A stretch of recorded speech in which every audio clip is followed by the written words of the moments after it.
Hello there. Welcome to LB24 TV.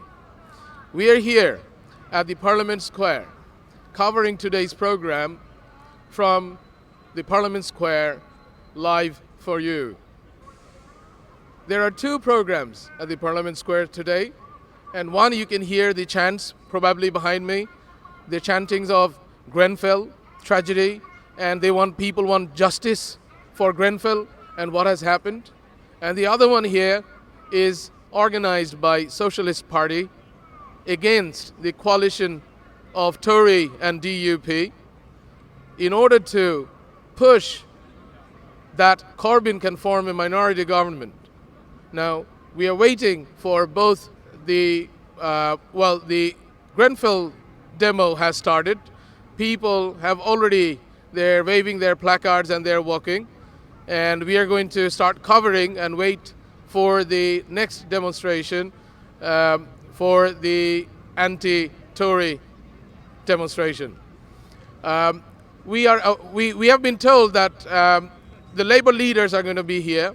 So Jeremy Corbyn himself is going to be attending at some point of the demonstration. And stay with LB24 TV and we will cover as it happens. But before we go to the speeches of the leaders, and that I think we got some time to start. So I'll take some interviews of the people around, those who are here, who has come here in a beautiful sunny day. They could have done a lot when they could have gone anywhere, nice sunny beach and so on. So we have here, I want to start off with Cheryl.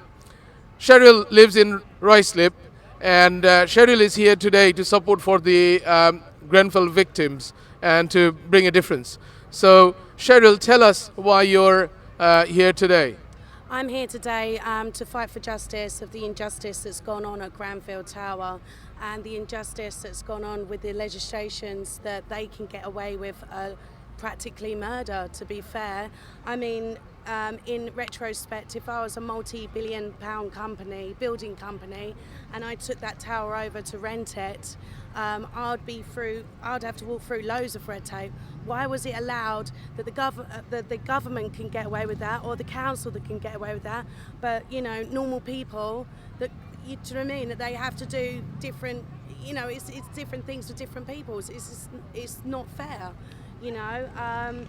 I've noticed a big change in the community with the way that everything's transpired. Everyone used to walk around in their emotion, in their own little bubble, not talking to anyone. Everyone's come together. Everyone feels the same.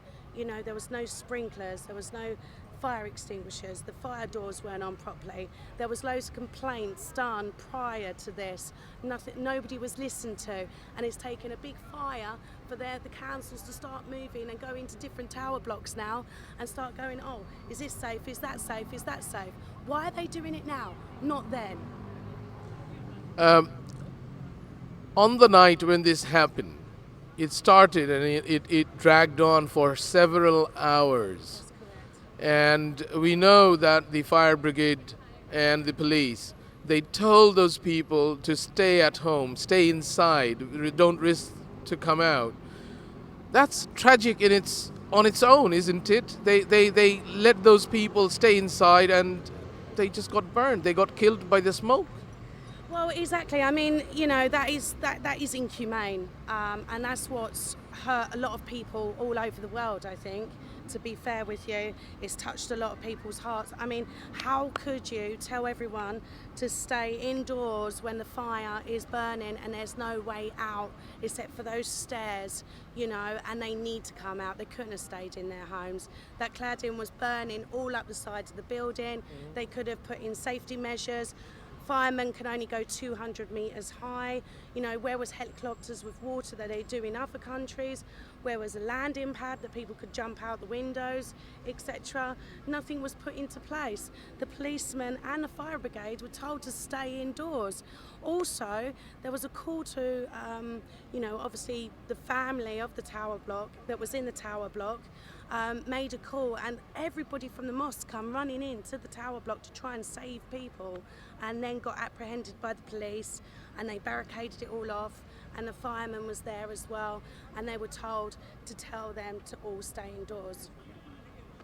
I don't understand that. This is actually unbelievable, and well, let's hope, and that's why you're here, that the victims and those who are suffering now, they will get justice.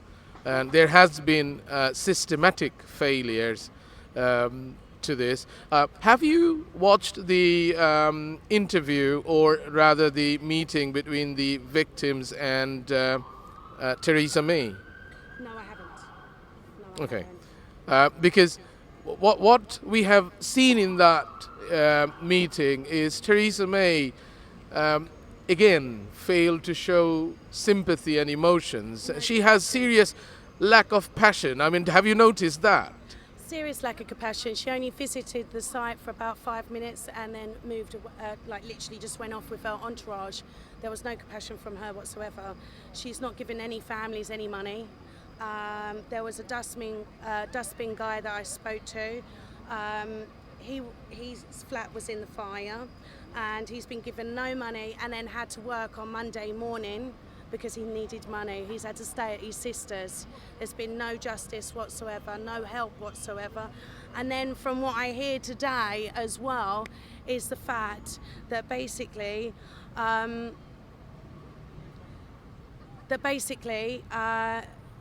forgot what I was. No, bro, no worries. So but Theresa May did mention in the latest interview, I think yesterday, that the government did manage some money for the families who were living there, those who escaped death, of course, and government is relocating them. We have seen Michael Gove coming to the ITV, the morning breakfast, and he was challenged by Piers Morgan quite heavily. Yeah. And unfortunately, you know, they're very good in putting up a show and dealing with matters on live television rather than dealing with actual problems. So Yeah. that's what we have. From my understanding, it was stipulated that basically if they did not go outside of London, then they're classedly making themselves homeless.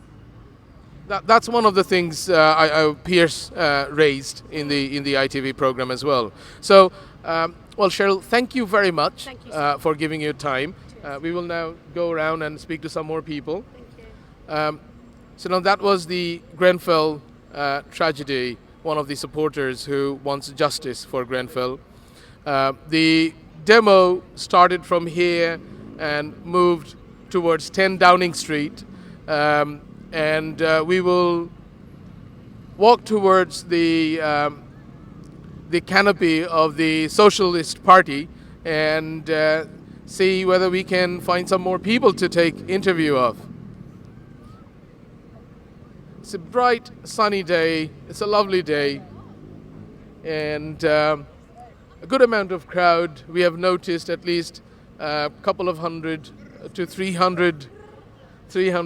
So, sir, are you here to You're right, yeah? join the demonstration? You are. So, can I speak to you quickly? Let me ask a quick question before you do that. Is that fine, yeah? Let Pardon? me ask a quick question before you do that. Is that fine? Yeah, go on. Yeah. I just wanted to ask you, who you with? What? We are LB24 TV, so we I've are never doing heard of live that. television coverage. So I've you're never on heard of TV that. live. Where are you based? Okay, I want to tell the people. We're based in London. Okay, first, I like to tell the people. Why are you? Tell us why you're here. You know, MJ in a 10 bow. You already know how it go. Okay, so let's be serious. So we all came here today to make our voice heard. Do you know what I And mean? heard for what? What are you fighting for? Why are you here? Don't mind. So essentially, what happened was I'm pretty sure you know of the injustices that occurred at Grenfell Tower. So we're all here today to make our voice heard. We're all here today. Do you know anyone who lived there who lost their lives? You know, I actually live like 10 minutes away from the block, so it really touched me. Do you know what I mean? So something happened in close vicinity to my house. So do you know what I mean? It shocked all of us. So that's why we was all out volunteering, helping out, and we're here today to make sure our voice is heard. Because you'd agree with me, right, that Theresa May apologized earlier on today, yeah? But you'd all agree with me that apology won't get you anywhere. Do you agree with me? And there's 80,000 homes with the same cladding that as Grenfell Tower. So what we need to do right now, instead of apologising, actually get down to action. You know what I'm saying? Are you sure it's 80,000 homes? Something like that. Do you know what I mean? I'm not really a statistic guy, but as you can tell from the hairline, but Thank you very much. Thank you. So we will go around the square and speak to people. And this is quite significant. So we can see the mandate has been lost. We are looking for it, for sure, and the special relationship. So could we have a chat, perhaps? So you're going to role play as Theresa May, I suppose? You would. So, ma'am, can you tell me how you're going to do coalition with DUP? Well, I'm pretty desperate to get a government together because, as you know, I haven't got a mandate. So I'll do virtually anything they want. So that includes the £2 billion to spend wherever they want you to spend. Oh, certainly, yes, anything. I'll do anything to stay in power and get a government together. So, well, you know, why not letting? It is a defeat of Conservative, and you call this election snap election. So why not stepping down from the party and from the position of the Premier? Well, I think my government needs a strong and stable person to be in charge, and I am that person. Some people may not think so, but I do. But you may be strong, but you don't have any compassion. I mean, there is no compassion in you when you are meeting the people from the Grenfell tragedy. And people do not see you to be a leader who connects with people. They only see someone who poses to be a strong personality, and that's about it. Well, I don't think you need compassion to be in this job. I think you need to be strong and stable. And when I face the Brexit negotiators, I don't want them to see any compassion. I don't want to show compassion or feelings. I want them to see somebody like Churchill. But then again, if you do not show the people you want to do business with, if you do not go and speak with them nicely, or at least start off the discussion nicely, how you can convince them to give you something in return? Well, because we're British and we always tell other countries what to do, don't we? We always have done, we always will do. So what are you going to do with the... why don't you spend some money from the Trident and put down for perhaps NHS and safer housing throughout the UK? Oh, well, we've made a promise to the United States of America. My friend over there, Donald Trump, will tell you that to remain friends with the USA, we have to have Trident. We've made them a promise, and they need the money desperately. Well, Mum, thank you very much for your interview and time. You're welcome. So we will go to the to Mr. Trump. Good afternoon. Good afternoon. So, Mr. Trump, Yes. could you please tell us what kind of special relationship perhaps Theresa May can do with you? I mean, Nigel Farage you're a friend of, and Nigel Farage can certainly be a good conduit between Theresa May and yourself. Well, we don't need a conduit. We've got a special relationship, and that special relationship is built on a principle, and the principle is America first, make America great. And she's for it as much as I am. So you're suggesting that Theresa May is going to put interest of America before that of United Kingdom? I'm not only suggesting it, I'm insisting on it. And I think, and I know that Theresa, being the firm and, what's the other word she said? Stable? Is that something to do with horses? Firm and stable leader that she is, she'll do as she's told. So what about you have created a lot of havoc in throughout the United States by stopping Muslims from getting in. So how are you going to, and the court has ruled against you, so how are you going to deal with that? That's fake news. That's fake news. America is beautiful. America stands for, it's the greatest country in the world. It stands for freedom. Look at our history. Look what we did in Central America. Look what we did in Chile. We stand for something. We stand for freedom. no, but something that's really getting on me is this fake news. Tell us a little bit about your visit to Saudi Arabia, which apparently you claimed. I'm very good at dancing.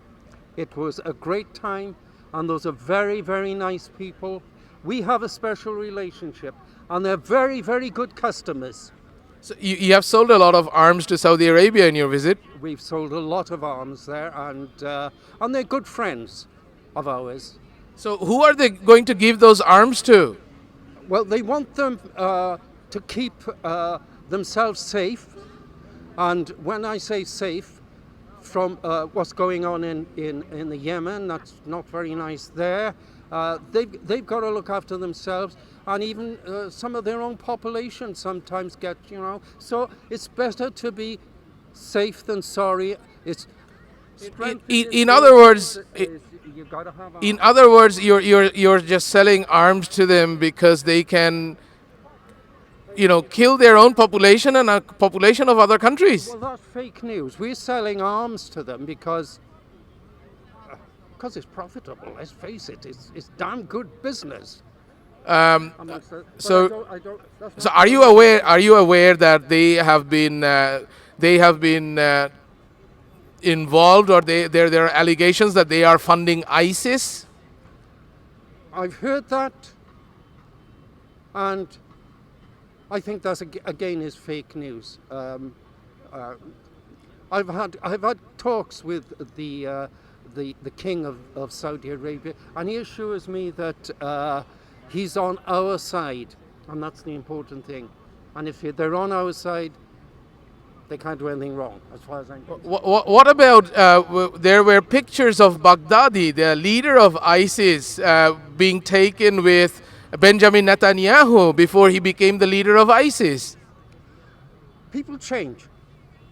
People change. And who is this Baghdadi, by the way? Where does he live? I've never met him. Are you making this up? You're media, aren't you? We are alternative media. What's alternative? The kind you don't see on the television every day. You're alternative. I'm for alternative facts. And as far as Netanyahu, he's a great guy. He's a great guy. He's a great guy. And this Baghdadi, write me about it, and I'll pass it on to. Well, sir, thank you very much for your time. Well, as you know, I'm always open to the media, and I want them to listen to me. And I'm against fake news, and make America great. And Theresa, she's great too. Thank you very much. So now, Stop the War Coalition, Wandsworth. So you're attending from Wandsworth for the Stop the War Coalition. Tell us a little bit why you're here. I'm here because war is dreadful and ugly. And the people of this country, the white people of this country, the white racist people of this country, don't care. And I get this from work every day. So People when you who wants to see black and brown people getting bombed and cheering the deaths of people in Grenfell Tower. I'm quite shocked that you put it in such a straightforward way. Have you seen anyone who has cheered for the people dying in Grenfell Tower? His name is Paul Ferguson, and the manager of the site is called Steve Butcher. And they're applauding the fact. Yeah, they do every day. And they're people, like, they have a website, they have an organization, or? No, they probably look up Twitter feeds from extreme right-wing groups like the British National Party and maybe even the EDL as well. So thank you very much. We are going to now turn our attention to the rally, which went round and came back now to the square from they have gone round the 10 Downing Street and come back. So we are going to now slowly walk towards them. I'm sure there will be people who are going to give speech, and then we will be joined by the Labour leader and others, other political leaders from the Labour Party.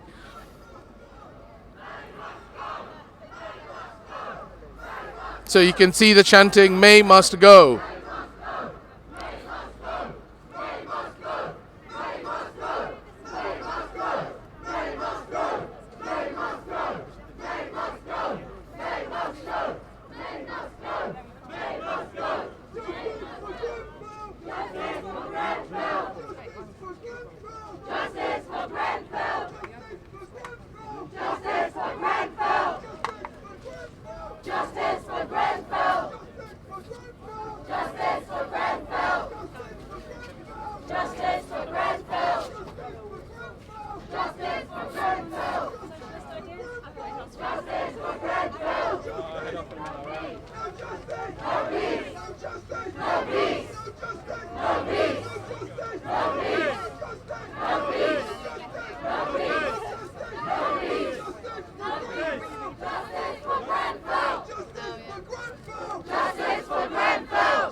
from the people in the street and everybody else in the country that's age, watching the people go through a double suffering, just losing their loved ones, also the suffering of a government and an authority, local authority, but does not care. So even yesterday, the independent newspaper reported the new Labour MP as saying that there are people still sleeping in parks in Kensington. Now we have these rumours about they're going to ship everybody out of Kensington, use it as another excuse for more social cleansing.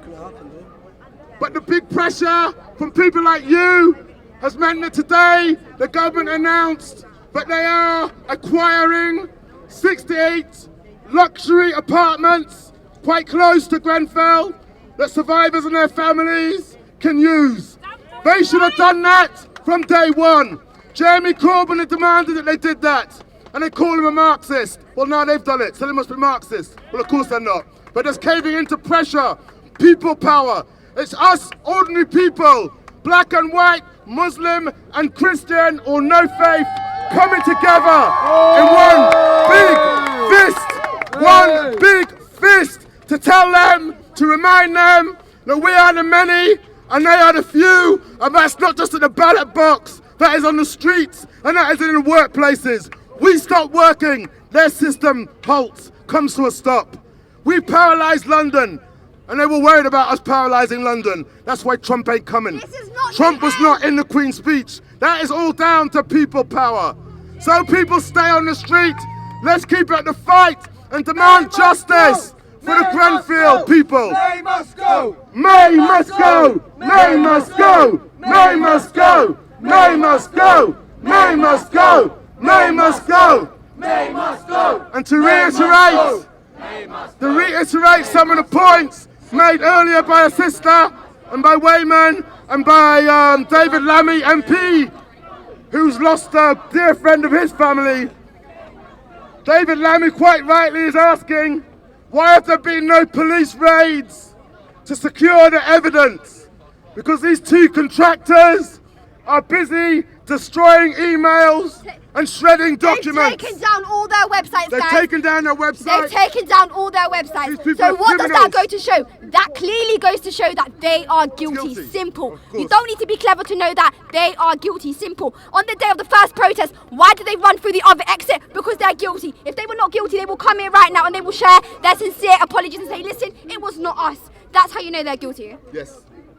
Yes, sister, that's Can I right. interview you? And so there's been no Hi, police I'm from raids. LB24 TV. There's been no Can we have you know details about it, right? Sorry.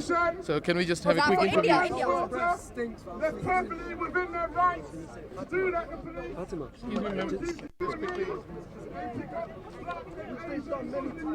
Excuse me. But they can't go and arrest Powell, for example, the housing minister, knew all about the death traps and sat on the evidence for the last inquiry where people died. He sat on it. He is an accomplice to mass murder. Arrest him now. Arrest the leader of Kensington and Chelsea Council, that Pigott Brown. He needs to go and do time as well. Now, if they aren't going to do it, then we need to do some citizen arrest. So What channel is this for? this is LB24 TV. Is that It's the US? IBTV. Is that just a normal channel? No nationality? No, Oh, well, okay. it's a regular channel. It's an IB channel for national channel. I'll be okay, cool. Yep. Now, can you please introduce yourself and why you're joining this? Okay, sure. So my name is Fatima and I am here today on behalf of my best friend's family members, 5 of them who are currently all unaccounted for. I am obviously they are family relative friends to me. And they were in Grenfell and they're unaccounted for. They haven't. They lived on the 21st floor. We initially was given the false hope by one of the shelters, Westway Centre. There was a list called the Safe Checklist in which they actually had given us false hopes and telling us that they had administrated themselves as safe and therefore they're on the council tenants list. However, we were then told after we made the phone calls to her father and the family to let them know that they're alive, that actually the list is not 100% reliable. Like that is so absolutely. That's just devastating to know that. Let me make this clearly, let me understand this, whether I got it right. So you were told that your friends and relatives were safe, Exactly. and then now you've been told that the list is not. Initially There told could be that they mistakes on the were list. and that that means they're alive. However, when we then went to all of the we then visited all the shelters, as you can imagine, obviously because we're in Hope, and then we find that they're not in any of the shelters. That's when we went back to the initial shelter and said, hey, hold on, they're not in any shelters. Then the guy was like to us, yes, because the list isn't 100% reliable. I was like, why didn't you tell me that in the beginning? And then after that, we literally just have been waiting for like public authorities to make contact with her family. Even that took such delay, and they were till now we're actually still left in the unknown, because although they tried to confirm their death falsely with no concrete evidence, we're not going to accept that. So at least some sort of DNA, or at least we highly doubt that their body even still exists, as the building was burning more than 24 hours. They're probably ashes, not even ashes anymore. So Now and now tell us, you were saying about the people who designed the building. You were talking about the architects or designers of the building who has closed their business and gone off. Tell us a little bit about the details you have said earlier. okay, sure. So correct me if I'm wrong. It's either 2012 or 2014. There was there is a PDF document created which basically shows a general meeting held with the tenants, in which they had given the tenants the opportunity to vote for what material of the cladding they wanted, and it was specifically stated that they did not want plastic, and the majority of the voting was metal cladding. So obviously that just goes to show that the fact that they put plastic cladding just goes to show that their wishes, their desires were just completely dismissed. As at the same time, also tenants had a number of times tried to express their concern about the building being inflammable, about also no safety fire alarms in the building, and also the lifts were faulty all the time as well. That was also completely dismissed. So it just goes to show that there are double standards for people of a particular social class. In this case, it clearly illustrates to you that people who have wealth, or who are seen as the upper class of society, are valued more than people who aren't so wealthy in the society. You mentioned that they have closed their website and they have closed their offices. What is the name of this business? To be honest, I don't have the name of the business, but if you follow the social media right now, there's plenty of people who actually managed to print screen one of the websites before it removed its business down. However, as we know, it's two separate contractors. Can we have a chat with you? Okay. And she has friends and families who were in the Grenfell. 5 family members, which none of them have been accounted for. A family of a mother, a father, and 3 young kids, aging from 21 to 15 and 8 years old. None of them accounted. And it is her family members are for. missing. Her father's obviously brother and his nephew and nieces. And did the council or anybody contacted her at all? Nothing. They're literally left in the unknown. But obviously now, the fact that it's got to this extent just goes to show, we need to actually expect the worst now, What about the Prime Minister coming out and telling everybody that she has arranged funds and she has arranged accommodation and all of that? People are very distressed about the fact that she actually made a private visit. Like, we completely acknowledge the fact that, she's concerned about her safety. But it's not a thing where she couldn't have at least, stood in front of the public with police there and at least made a general announcement. You have people like Jeremy Corbyn coming to make, even the king, not even, even the Queen came and went to the families and said her condolence. So it's appalling to know that someone who's actually supposed to be running our country seems disheartened by this whole thing. Our heartfelt condolences for you and your family members, and we are going to be at it with you on the streets. And be in touch, LB24 TV. So if you have any further information and you want us to cover, please do get in touch. Thank you very much. So we have heard directly from someone who is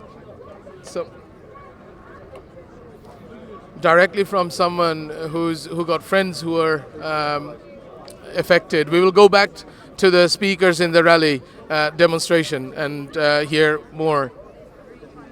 But perhaps before we go into the crowd, sir, hiya. Can we have a quick conversation, please? Yeah. Well, we are LB24 TV. We are here to find out May Must Go, and we are covering this event. And tell us about yourself, and you belong to Socialist Party, I'm sure. Tell us why you guys are here. why May must go now, even though apparently she got a majority. They are the majority party, though, amongst others. They're a majority party, but they are not carrying the hopes of British people with them. You know, they are supposed to be. They called a general election. She thought she was going to get a landslide of, you know, everyone will support me. And what's actually happened is people want a real change in politics. They're sick and tired of politics for the rich and nothing for the poor. And I think you've seen over the last few weeks lots of new people coming out on the streets and things, and lots of people, you know, around the anti-Trump campaign and everything. There's been thousands of new people coming on the streets, especially young people, sort of saying the world's got to change. You know, the rich can't go on accumulating wealth at the expense of poor people, and you saw that at Grenfell Towers. You've got, you know, millions spent on making the places look nice, and nothing spent on fire protection. So it's a problem with the psyche of how the society is thinking generally. That's what is in practice, isn't it? Yes, and I think you see it around the world. You know, you saw it with Bernie Sanders in the United States, where thousands of people turn out looking for a different alternative to what they have usually on offer. And you're seeing it, I think, around the world, of people being fed up. You know, even with Macron in France, you've just seen, you know, I don't particularly agree with the guy's politics, but what people are saying is that he's different, and that he seems to be offering something different, and the traditional parties got wiped out in France. And I just don't think people want to continue in the same way, and the system, the whole system is so completely wrong. You know, even from with global warming and things like that, they just continually pay lip service to it, and and the world is going further down the hill in terms of the climate. And there is under the capitalist system, there doesn't seem to be any hope. So what is the solution from your point of view right now for the United Kingdom? I mean, how can United Kingdom rectify any of the ills of the society that we are seeing, like Grenfell and so on? I don't think it is just one country that can rectify the ills, but what we can do is organise where we are and sort of say inequalities in society have got to change, that the wealth has got to be redistributed. You've got to have a society that represents people. But how would Corbyn coming to power ensure that wealth is redistributed? Because there is a general feeling, doesn't matter who you vote in, everything remains the same. The people who pull the strings from the background, the people, they remain the same, policies remain the same, you just change of face. And why wouldn't Corbyn be just a change of face? He would improve change of face, without a doubt, than what we got now. But as you said, he will maintain the present system. That's where we differ from Jeremy Corbyn and the Labour Party. We would totally change the system for socialism, a party organised by the people for the people, basically. You know, we would go further than Jeremy Corbyn. Jeremy Corbyn is an improvement on the current trend, but it's not. He won't, you know, at the end of the day, it's big business that runs society, not Parliament. Well, thank you very much for your time. We have seen today from Queen's speech, the Queen was very clear in saying Labour did not win the election, but Labour certainly did drag the government to the left. That's a very, very strong comment coming from the Queen. And that is the reality, and that is why we see people have from pretty much all walks of life, wherever you go, Tories are really losing ground as time is passing. It's a question of time till the next election, and we are going to close our live coverage of the event from LB24 TV for now. Thank you very much for being with us. This is Nawfal Zamir covering from LB24 TV. Thank you.